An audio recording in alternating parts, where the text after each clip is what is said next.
Some tech issues here. My computer is just randomly restarting and restarting and restarting and restarting and restarting, and all my notes are on my computer. So it's gonna be one of them days, right? Um, let's just see. Hopefully, it will just work and we can just get going.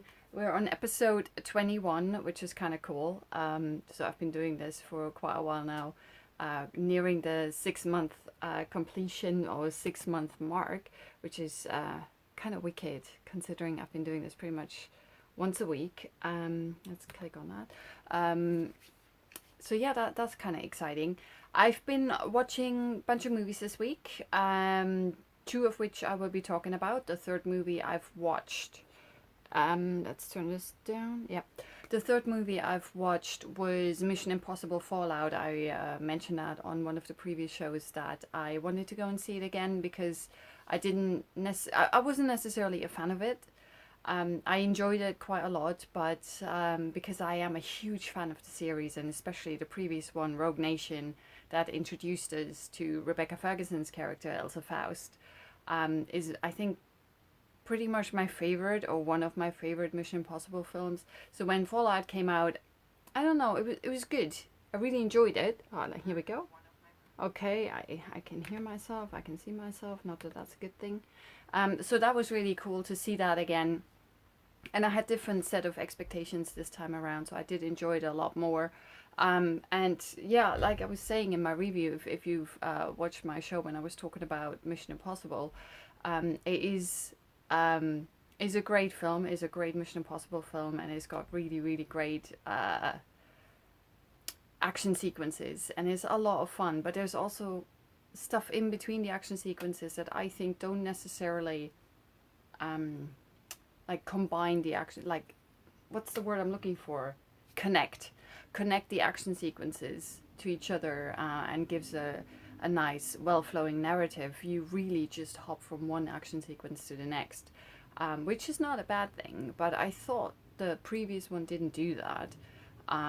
I still think the previous one didn't do that, which is why I was a bit disappointed. But the action is just awesome, and it's a lot of fun to watch the film. And even when you know what's coming, you still, like, I was still totally in it. So yeah, go and watch Mission Impossible Fallout. But that's not what I'm going to be talking about today. Another really cool thing, so now that my computer is working again, a few weeks ago, I mentioned that Nathan Fillion was tweeting. It was on his Instagram page, I think, like a little sort of like clue of a new project he was doing, and it turned out to be a fan film for the Uncharted series.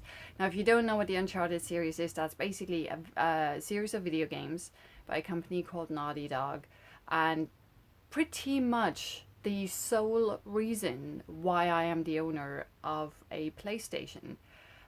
Because I love the Uncharted series. I love the stuff that Naughty Dog puts out. They also did The Last of Us, which is quite a highly well-regarded, well-acclaimed, critically acclaimed video game. There's a new one coming out. So check out Uncharted. Now, it's quite like a narrative-driven and a cinematic-driven series, character-driven as well, which is one of the reasons why I like it so much. And that is why for years and years and years they've been trying to make a movie happen. And now Nathan Fillion was posting about the fan film, which, by the way, if you haven't checked that out, check out Uncharted fan film on YouTube. It's really good. But now we had this almost like a little teaser tidbit happening. The actual news is that the actual Uncharted movie that has been in development, so to speak, or in development hell for years and years with Sony, the currently attached movie director for this is Sean Levy, and he has teased that the long-awaited Nathan Drake movie is almost ready for filming. Now, we are basically in the pre-production phase where they're trying to get the script together, the cast together, and then I assume they've done location scouting and stuff, and then they're actually going to go into production. So that's really exciting. And he was quoted to saying the closest to the starting line is Uncharted in that it's a massive title. He told the playlist, "We now have a very good script, and we have our star in Tom Holland." That made me cringe a bit because Tom Holland's like a baby. He's really, really young. And that's not the Nathan Drake we know from the video games. But maybe they're going for like a prequel thing. I'm not sure. That is now subject to schedule and additional casting, but I would say as of right now, that seems to be the most near the horizon. And it's a movie I'm very excited about. So I'm very excited for this as well, given that I'm a huge fan of the series. And Sony Pictures, who owns the film rights to